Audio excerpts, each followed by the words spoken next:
Hello guys, कैसे हो आप सब? I hope you all are fine. So my name is Bhavin Kaur and today we will gonna continue our history chapter 2 of class 8. ठीक है, तो ये चैप्टर स्टार्ट करने से पहले मैं आपको सजेस्ट करूंगी कि आप इसकी पार्ट 1 की वीडियो ज़रूर देखें ताकि ये आपको बहुत अच्छे तरीके से समझ आ सके. ठीक है, शैल वी स्टार्ट? ओके, तो हमने पढ़ा था कि इस चैप्टर में बेसिकली हमने क्या पढ़ना था कि जो ब्रिटिशर्स थे वो किस तरह ट्रेड करने के मोटिव से हमारी कंट्री में आए थे और किस तरह उन्होंने यहाँ पे आके अपनी पावर एस्टैब्लिश कर दी थी. ये पढ़ना था. तो हमने कहाँ तक पढ़ा था कि बैटल ऑफ प्लासी हुई, बैटल ऑफ बुक्सर हुई. एट लास्ट हमने कहाँ पे फिनिश करा था कि जो मीर कासिम थे और मीर जाफर थे उन दोनों की क्या हो चुकी थी, डेथ हो चुकी थी. उसके बाद हमने कंटिन्यू करना था कि उसके बाद क्या हुआ. उसके बाद ना 1765 में अब जो ये कंपनी थी ना, ये इन सारे पपेट नवाब से, मीर कासिम, मीर जाफर, इन सब से बहुत फ्रस्ट्रेट हो चुकी थी. तो इन्होंने ना क्या किया, इन्होंने 1765 में अपने ही 1765 में इन्होंने दीवानी राइट्स ले लिए पूरे बंगाल के. पहले तो उनके पास दीवानी राइट सिर्फ 3 विलेजेस के थे बंगाल में. उसके बाद इन्होंने ना पूरी बंगाल के दीवानी राइट्स ले. दीवानी राइट्स क्या होते थे, हमने क्या पढ़ा था दीवानी राइट्स की जो रेवेन्यू होता है वो किसके हाथ में जाएगा, ब्रिटिशर्स के हाथ में. पहले उन्हें सिर्फ 3 जगहों के रेवेन्यू मिलते थे, अब उन्होंने पूरी बंगाल के दीवानी राइट्स लिए थे कि पूरी बंगाल के जितने भी रेवेन्यू होंगे वो सब किसके पास जाएंगे, ब्रिटिशर्स के पास जाएंगे.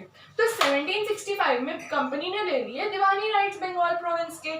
जो शाह आलम सेकंड था उसने क्या किया, उसने ना जो डॉक्यूमेंट्स थे वो सारे रॉबर्ट क्लाइव को हैंड ओवर कर दिए. ठीक है, जितने भी डॉक्यूमेंट्स थे उसने रॉबर्ट क्लाइव को हैंड ओवर कर दिए. किससे रिलेटेड, भाई दीवानी राइट से रिलेटेड. तो जो भी रेवेन्यू होता था ना वो किसके पास जाता था, रॉबर्ट क्लाइव के पास जाता था. तो इससे क्या हुआ, रॉबर्ट क्लाइव ना बहुत प्रॉस्पिरियस हो गया, बहुत रिच हो गया. उसके पास इतनी सारी प्रॉपर्टी, इतना सारा कैश हो गया, उसके बाद बहुत अमीर हो गया वो. फिर ना जो ब्रिटिश पार्लियामेंट थी ना, जो ब्रिटिश पार्लियामेंट थी, उन्होंने क्या किया, उन्होंने ना रॉबर्ट क्लाइव के ऊपर केस कर दिया 1772 में.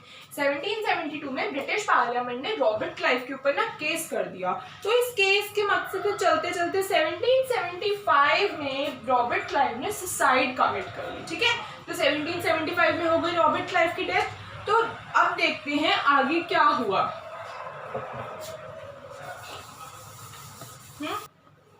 हाँ जी. तो फिर क्या हुआ, फिर ना कंपनी ने ना अपना रूल एक्सपैंड कर लिया. क्या कर लिया, अपना रूल को बढ़ा लिया और एक्सपैंड कर लिया. कैसे एक्सपैंड कर लिया, कंपनी ने ना बहुत सारे पॉलिटिकल और इकोनॉमिकल मेथड्स, मतलब जिनसे उनको पॉलिटिकल मेथड्स क्यों, ताकि उनको जो है वो अपनी पावर एस्टैब्लिश कर सके, और इकोनॉमिकल मेथड्स क्यों, ताकि वो प्रॉफिट्स गेन कर सके. ठीक है, तो इन्होंने ना पॉलिटिकल और इकोनॉमिकल मेथड शुरू कर लिए. इन्होंने क्या करा, पहली चीज इन्होंने ना रेसिडेंट्स रखे. रेसिडेंट्स कौन होते थे, रेसिडेंट्स ना वो पॉलिटिकल एजेंट्स होते थे किसके, कंपनी के. और इनका ना मेन मोटिव क्या होता था कि एक तो हम कंपनी को पावर दिलवाएंगे और दूसरा कंपनी को हमें हाई प्रॉफिट्स अर्न करवानी है. तो इनका ना ये मेन मोटिव हुआ करता था. उसके बाद ना कंपनी ने ना इंटरफेरेंस शुरू कर दी इंडिया, मतलब इंडिया के जितने भी जो किंगडम्स होते थे, ठीक है, उनमें जो इकोनॉमिकल अफेयर्स चलते थे, जो भी चलता था उसमें ना कंपनी ने इंटरफेरेंस स्टार्ट कर दी.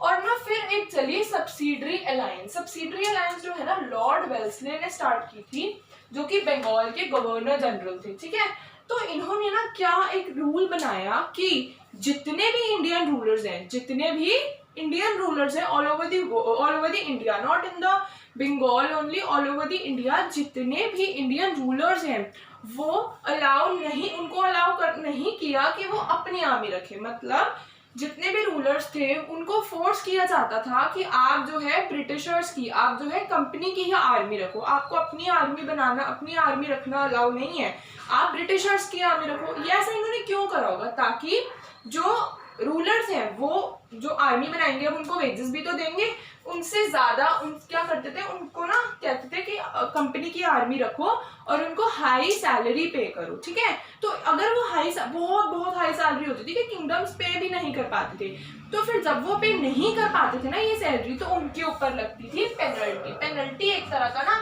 फाइन होता है, जो कि जब कोई सैलरी नहीं पे कर पाए उसके ऊपर हम पेनल्टी लगा देते हैं। तो फिर जो ब्रिटिशर्स थे उन्होंने इतने बड़े बड़े रूलर्स के ऊपर पेनल्टी लगाना शुरू कर दिया। तो अब इतनी जब पेनल्टी लगी उसके बाद क्या हुआ, अब इतनी पेनल्टीज लगने के बाद जो अवध और हैदराबाद के जो रूलर्स थे ना, उन्होंने 1801 में उनकी जो टेरिटरी थी वो ले ली गई थी, जब्त कर ली गई थी। बेसिकली हुआ क्या था, वो लोग ना पेनल्टी भी पे नहीं कर पाए थे, पहले सैलरी थी वो भी नहीं पे कर पाए, पेनल्टी भी नहीं, तो पेनल्टी में ना वो क्या हो गया, उनसे उनकी टेरिटरीज ही ले ली गई। ठीक है, उसके बाद सदर्न पार्ट में, अभी ये तो हमने पढ़ लिया अवध और हैदराबाद का। अब जो सदर्न पार्ट था वहां क्या हुआ, वहां पे किसका रूल था, टिप्पू सुल्तान का। मैसूर में हमने स्टार्टिंग में पढ़ा था कि वहां पे टिप्पू सुल्तान का रूल था मैसूर में। तो फिर टिप्पू सुल्तान को ना टाइगर ऑफ मैसूर भी बोला करते थे। क्यों इसको टाइगर ऑफ मैसूर बोलते थे, क्योंकि ना एक बार टिप्पू सुल्तान, कहा जाते हैं इसके पीछे बहुत सारी स्टोरीज है, कहा जाता है कि एक बार ना टिप्पू सुल्तान और एक टाइगर की लड़ाई हो गई। तो वो टाइगर, वो विदाउट एनी आर्म सॉरी, बिना किसी हथियार के वो टाइगर से जो है लड़ाई जीत गए थे, इसलिए उनको टाइगर ऑफ मैसूर बोला जाता है। तो 1782 में ना वो बन गए थे मैसूर के किंग, और उन्होंने ना ब्रिटिशर्स के अगेंस्ट क्या डिसीजंस, काफी सारे हेवी डिसीजंस उन्होंने ब्रिटिशर्स के अगेंस्ट लिए। वो क्या डिसीजंस थे, पहला उन्होंने ना मालाबार कोस्ट जो था वो उन्होंने अपने अंडर ले लिया सारा, कि कोई ब्रिटिशर्स का रूल नहीं होगा यहाँ पे, कोई ट्रेड नहीं होगा, उन्होंने मालाबार कोस्ट अपने अंडर ले लिया 1785 में। ठीक है, किसने कंट्रोल कर लिया, कंट्रोल्ड बाय टिप्पू सुल्तान। उसके बाद ना उन्होंने सैंडलवुड की, पेपर की और कार्डेमम की। सैंडलवुड मतलब चंदन, पेपर मतलब मिर्च और कार्डेमम मतलब इलायची। ठीक है, इन तीनों चीजों की जो एक्सपोर्ट पे ना इन्होंने क्या लगा दी, रिस्ट्रिक्शन लगा दी। इन्होंने कहा कि आज मतलब अब से यहाँ से ना तो सैंडलवुड जाएगा, ना पेपर जाएगा, ना कार्डेमम जाएगा। ठीक है, और इन्होंने क्या करा, इन्होंने ना जो वहाँ के लोकल मर्चेंट्स होते थे, जो लोकल अपना बिजनेस करते थे, उनके ऊपर भी रोक लगा दी कि तुम ब्रिटिशर्स के साथ कोई डीलिंग नहीं करोगे। और इन्होंने क्या करा, अपनी आर्मी में ना जो अपने आर्मी थे उनको मॉडर्नाइज कर दिया। किसको लाकर अपनी आर्मी में, फ्रेंच। इन्होंने अपनी आर्मी को फ्रेंच स्टाइल्स में मॉडर्नाइज कर दिया। ठीक है, तो अब जब यहाँ पर इतना सब कुछ हो रहा था, अब उसके बाद आपको क्या लगता है क्या हुआ होगा, उसके बाद हुए होंगे कंपनी को लॉसेस। ऑब्वियस सी बात है, उनके कुछ जगह से ट्रेड रुक गए, उसके बाद उनको आपका मालाबार कोस्ट को कंट्रोल कर लिया, इन तीनों के जो है ट्रेड उनका रुक गया। और हमने स्टार्टिंग में ये चीज़ पढ़ी थी कि जो ब्रिटेन है वहाँ पे स्पाइसेस की, इंडियन स्पाइसेस की बहुत डिमांड है। तो अब ये तीनों चीज़ों के क्या हो गए, ट्रेड पे रिस्ट्रिक्शन लग गई, तो ऑब्वियसली कंपनी को क्या हुआ होगा, लॉस हुआ होगा। तो अब ये लॉस कैसे हुआ, क्या हुआ, हमने ये पढ़ना है। हाँ जी, फिर जब टिप्पू सुल्तान ने ये सब किया तो इससे कंपनी को ना होने लग गए लॉसेस। ठीक है, तो कंपनी को लॉसेस होंगे तो वो ऑब्वियसली लड़ाई करेगी, है ना। तो 4 वॉर्स हुई किसके बीच में, ब्रिटिशर्स और मैसूर के बीच में। और जो ये वॉर थी ना, ये थी टिप्पू सुल्तान और हैदर अली के बीच में। अब टिप्पू सुल्तान तो हमने पढ़ लिया, ये हैदर अली कौन थे, Haidar Ali was father of Tipu Sultan, वो टिप्पू सुल्तान के ही फादर थे। ठीक है, तो जो 4 वॉर्स थी ये हुई थी ब्रिटिशर्स और मैसूर के बीच में, और इनको एक नाम दिया हुआ है एंग्लो मैसूर वॉर। इनको क्या नाम दिया हुआ है, एंग्लो मैसूर वॉर। ये वॉर जो हुई थी ना 1767 से लेके 1799 तक ये वॉर चली थी ब्रिटिशर्स और मैसूर के बीच में, obviously against Tipu Sultan and Hyder Ali. और 1799 में टिप्पू सुल्तान की हो गई थी डेथ। ठीक है, फाइनली मतलब कौन जीता था, ब्रिटिशर्स जीते थे, और टिप्पू सुल्तान की क्या हो गई थी, डेथ हो गई थी। कहाँ पे उनकी डेथ हो गई थी, श्रीरंगापट्टनम नाम की एक जगह है जहां पर टिप्पू सुल्तान की क्या हो गई थी, डेथ हो गई थी। उसके बाद किसका रूल आ गया, रूल आ गया वोडेयार्स का। वोडेयार्स का रूल आ गया, ये भी ब्रिटिशर पार्टी से थे वोडेयार्स, इनका रूल आ गया। इन्होंने वही सब शुरू कर दिया दोबारा से, सब्सिडरी अलायंस। क्या था सब्सिडरी अलायंस, क्या था सब्सिडरी अलायंस, कि जो भी होंगे आर्मी होगी वो इंडियन रूलर्स अपनी खुद की आर्मी नहीं क्रिएट कर सकते, उनको कहाँ से, ब्रिटिशर्स के ही लोगों से उन्हें अपनी आर्मी को क्रिएट करना पड़ेगा। वही फिर उन्हें हाई सैलरी देनी पड़ेगी, सैलरी वो पे नहीं कर पाएंगे, एज अ पेनल्टी उनसे उनका जो टेरिटरी थी वो ले ली जाएगी। यही इन लोगों का तो मेन मोटिव था। तो इनके रूल किसका आ गया, वोडेयार्स को, और वोडेयार्स ने सब्सिडरी अलायंस स्टार्ट कर दिया। किसका कंट्रोल हो गया फिर वहां पर, मैसूर पर और मालाबार कोस्ट पे किसने कंट्रोल कर लिया, ब्रिटिशर्स ने मैसूर पर भी और मालाबार कोस्ट पर भी क्या कर लिया, कंट्रोल कर लिया। अब यहाँ मैसूर से प्रॉब्लम खत्म हुई तो एक और प्रॉब्लम आ गई। अब वो प्रॉब्लम क्या थी? हाँ जी, ठीक है। तो अब दूसरी उनके पास प्रॉब्लम क्या आ गई थी? एक और, मराठास। ठीक है, जो मराठा थी ना, ये भी एक डायनेस्टी थी वहां के टाइम की, तब के टाइम की डायनेस्टी थी मराठा। ये जो थे ना, ये 4 स्टेट्स में डिवाइडेड थे, सिंधियास, गायकवाड़, भोसले और होलकार। ठीक है, ये 4 ना स्टेट्स में ये लोग डिवाइडेड थे, और ये सारी जो स्टेट्स थी ना, ये आती थी पेशवाज के अंडर। ये किसके अंदर आती थी? पेशवाज के अंदर। ठीक है, तो अब जो ये मराठास थे ना, इनका क्या मेन होता था मोटिव कि हमें ना पूरी कंट्री पे रूल करना है जी, पूरी कंट्री पे हमें रूल करना है। और इस रूल के लिए वो कहाँ गए? दिल्ली गए, क्योंकि दिल्ली जो था ना वो सेंट्रल एडमिनिस्ट्रेशन था, वहां पे सारे सेंट्रल कंट्रोल था, एडमिनिस्ट्रेशन था, वहीं से सब कुछ काम वगैरह चलता था दिल्ली से। तो ये लोग कहाँ गए? दिल्ली गए। अब ये लोग भी कंट्रोल करना चाहते थे पूरी कंट्री पे, और दूसरी तरफ जो कंपनी थी वो भी कंट्रोल करना चाहती थी पूरी कंट्री के ऊपर। तो इन दोनों में ऑब्वियसली क्या होगी? वॉर होगी। मराठास और कंपनी के बीच में क्या हो गई? Second Anglo Maratha war. Second Anglo Maratha war हो गई कंपनी और मराठास के बीच में, जो कि चली 1803 से 1805 के बीच में। ठीक है, अब इस वॉर में ना हुआ क्या? इस वॉर में मराठास और ब्रिटिशर्स की जो वॉर हुई थी, इस वॉर में ना मराठास ने अपनी ओडिशा, यमुना और आगरा, ये 3 जगह उन्होंने अपनी खो दी इस लड़ाई में। इस लड़ाई में वो अपनी ये तीनों जगह किसके हाथ दे बैठे? ब्रिटिशर्स के हाथ। ठीक है, अब वो बहुत ज्यादा ना, मतलब कहते हैं ना, बहुत गुस्सा हो चुके थे। जो मराठास थे ना, उन्हें बहुत गुस्सा भर चुका था। तो उन्होंने क्या करा? उन्होंने करी नेक्स्ट वॉर, जिसको हम बोलते हैं थर्ड एंग्लो मराठा वॉर। जिसको हम क्या बोलते हैं? Third Anglo Maratha war. जो थर्ड एंग्लो मराठा वॉर थी ना, वो हुई थी 1817 टू 1818 के बीच में। ठीक है, और ये जो वॉर हुई थी, ये हुई थी पानीपत में। इस वॉर में भी क्या हुआ? ब्रिटिशर्स जीत गए थे, और जो ब्रिटिशर्स थे वो एक और जगह पे कंट्रोल पा चुके थे, south of the Vindhyas territory. ये जगह पर भी ये लोग क्या पा चुके थे? कंट्रोल कर चुके थे। अब इतना कंट्रोल मैसूर में भी, या साउथ में भी इतना कंट्रोल वो कर चुके थे। नाउ अब देखते हैं क्या होता है। हाँ जी फ्रेंड्स, तो अब जो ब्रिटिशर्स थे ना, उन्होंने क्या सोचा कि यार हम इतनी जगह पे ना अब अपनी पावर एस्टैब्लिश कर चुके हैं, तो क्यों ना हम अपनी अब इस पावर को एक्सपैंड करें, all over the India expand करें। जो जहाँ उन्होंने कहीं कहीं टेरिटरीज ली थी, अब वो चाहते थे कि हम पूरी इंडिया में एक्सपैंड कर लें अपने इस पावर को। तो उन्होंने ना क्या किया? उन्होंने सोचा क्यों ना हम एक अपनी सुप्रीम पावर बनाए, एक बहुत हाई पावर, एक बहुत सुप्रीम पावर अपनी बनाए। तो उन्होंने क्या करा? उन्होंने द क्लेम ऑफ पैरामाउंटेसी का कंसेप्ट दिया। द क्लेम ऑफ पैरामाउंटेसी क्या था? देखो, पैरामाउंटेसी का मतलब होता है सुप्रीम पावर। तो जो इसके अंडर ना एक ब्रिटिशर्स से ही थे, लॉर्ड हेस्टिंग्स। जो लॉर्ड हेस्टिंग्स थे ना, वो गवर्नर जनरल थे 1813 से 1823 के बीच में। इन्होंने ना एक पॉलिसी दी जिसका नाम था policy of supremacy. Policy of supremacy. ठीक है, ये पॉलिसी बेसिकली थी क्या?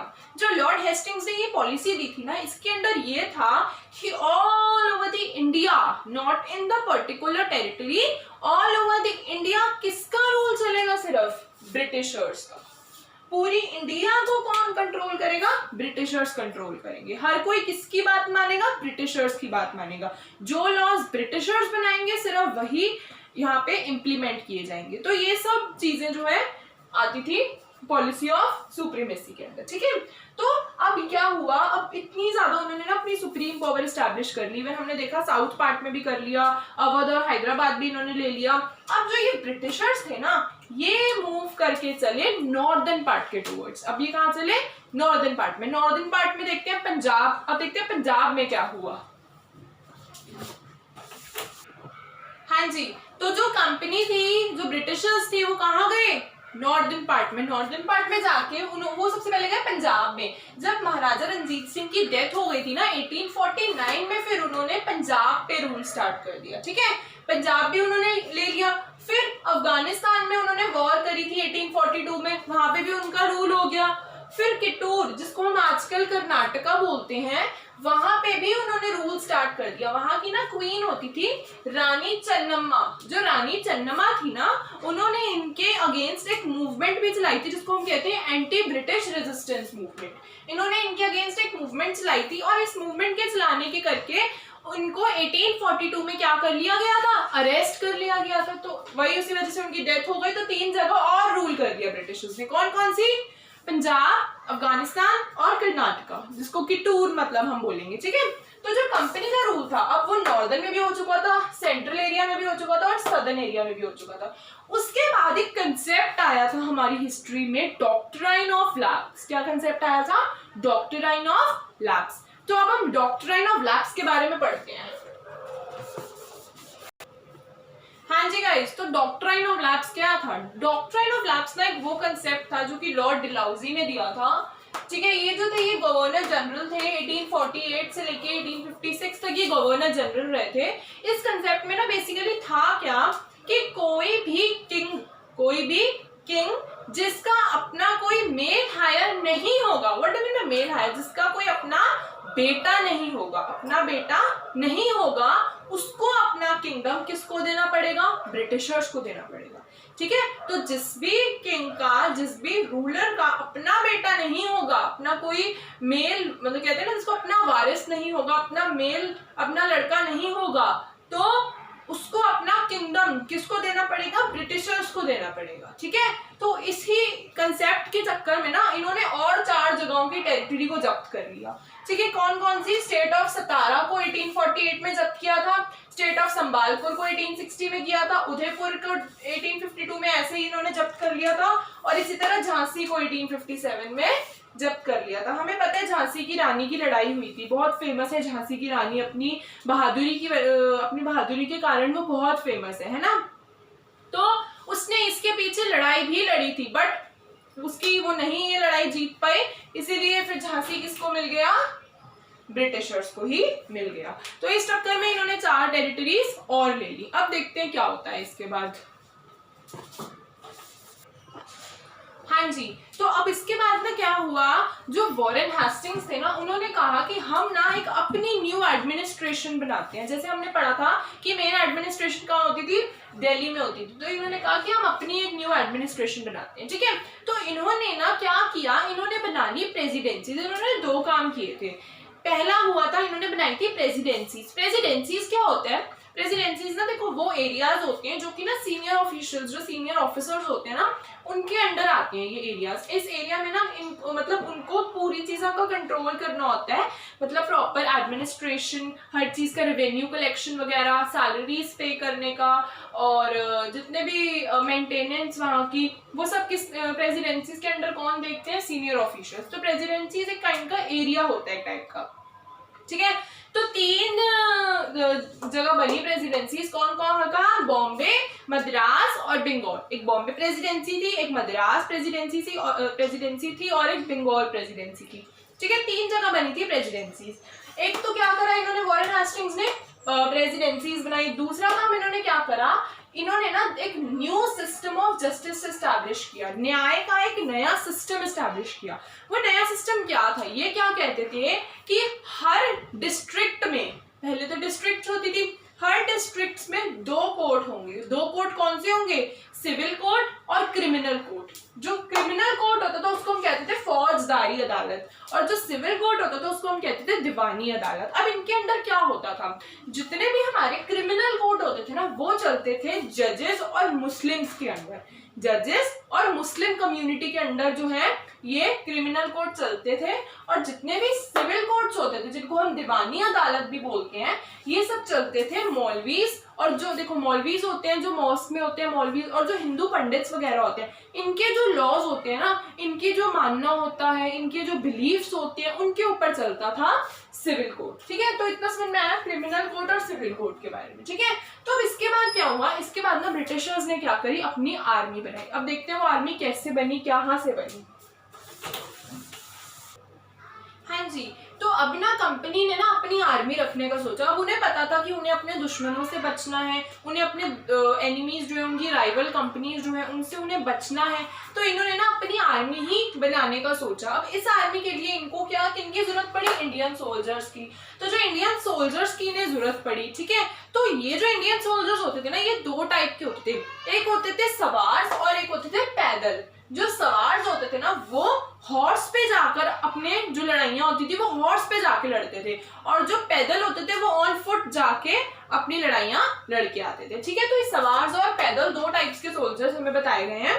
उसके बाद ना क्या हुआ था, अब हमने पढ़ा कि कुछ चीजें ना मॉडर्नाइज हो रही थी, कुछ चीजें क्या हो रही थी, मॉडर्नाइज हो रही थी। तो ये आर्चरी और स्वॉर्ड फाइटिंग, आर्चरी मतलब निशानेबाजी और स्वॉर्ड फाइटिंग मतलब जो तलवारों से लड़ाइयाँ हुआ करती थी, वो सब ना उस टाइम फिर नहीं, मतलब थोड़ी कम होने लग गई, वो नहीं चलने लगी, हर कोई मॉडर्नाइज करना चाहता था। तो जो ब्रिटिशर्स थे ना, उन्होंने अपने इंडियन सोल्जर्स से क्या यूज करवाई, गन्स यूज करवाई। जैसे कि हमें गन का नाम भी मेंशन है, मैच लॉक, ठीक है। गन्स यूज करवाई और भी बहुत सारी गन्स उनसे यूज करवाई। तो कहीं बारी ना तो उनको मिलती थी कुछ नई ट्रेनिंग्स उनको मिलती थी, मॉडर्न मेथड से उन्हें ट्रेनिंग मिलती थी। बट कहीं बारी बेटे क्या होता था, इस ट्रेनिंग की वजह से ना कहीं बारी उनकी जो कम्युनिटी फीलिंग होती थी, उनकी जो कास्ट फीलिंग होती थी ना, वो भी हर्ट होती थी। जैसे क्या होता है, अब देखो अलग अलग रिलीजन्स के अपने अलग अलग बिलीफ्स होते हैं।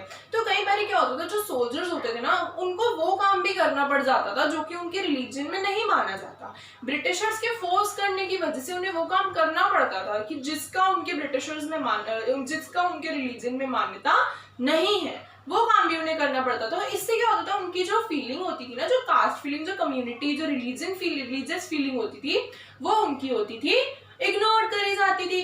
तो क्या हुआ, तो जो ब्रिटिशर्स थे ना, उनके जो सोल्जर्स थे ना, इंडियन सोल्जर्स, उनके मन में ब्रिटिशर्स के अगेंस्ट हेट्रेड, बहुत हेट्रेड फीलिंग पैदा हो गई, बहुत गुस्सा, बहुत नफरत पैदा हो गई ब्रिटिशर्स के लिए। तो बट वो भी मजबूर थे, उन्हें काम तो करना पड़ा था। तो हमारा कंक्लूजन क्या निकलता है इस चैप्टर से कि from trade to territory the company establishes power. क्या हमने पढ़ लिया, क्या करने आए थे, ट्रेड करने आए थे। कौन सी तीन चीजों में, सिल्क, कॉटन और स्पाइसेस, इन तीन चीजों में ट्रेड करने आए थे। क्या कर बैठे, अपनी पूरी पावर एस्टैब्लिश यहाँ पे कर बैठे। हमने पढ़ा सदर्न पार्ट हो, नॉर्दर्न पार्ट हो, सेंट्रल पार्ट हो, सोल्जर्स के ऊपर हो, कोई रेवेन्यूज के ऊपर, हर चीज पे इन्होंने अपनी पावर को एस्टैब्लिश कर दिया था, ठीक है। So guys, thank you so much. अगर आपको मेरी ये वीडियो पसंद आई हो तो प्लीज प्लीज मेरे चैनल को लाइक कीजिए, मेरी वीडियो शेयर कीजिए और सब्सक्राइब माई चैनल। मैं आपको इसके जो नोट्स हैं वो मैं आपको डिस्क्रिप्शन बॉक्स में प्रोवाइड करूंगी। और गाइज, आपको अभी तक पार्ट 1 में भी और अभी भी आपको कोई भी डाउट हो तो प्लीज आप मुझे कमेंट सेक्शन में पूछ सकते हैं, या आप मेरे इंस्टाग्राम पे भी मुझसे डाउट पूछ सकते हैं, ठीक है। Thank you so much. Please stay safe at your homes, stay safe, stay at your homes. Thank you.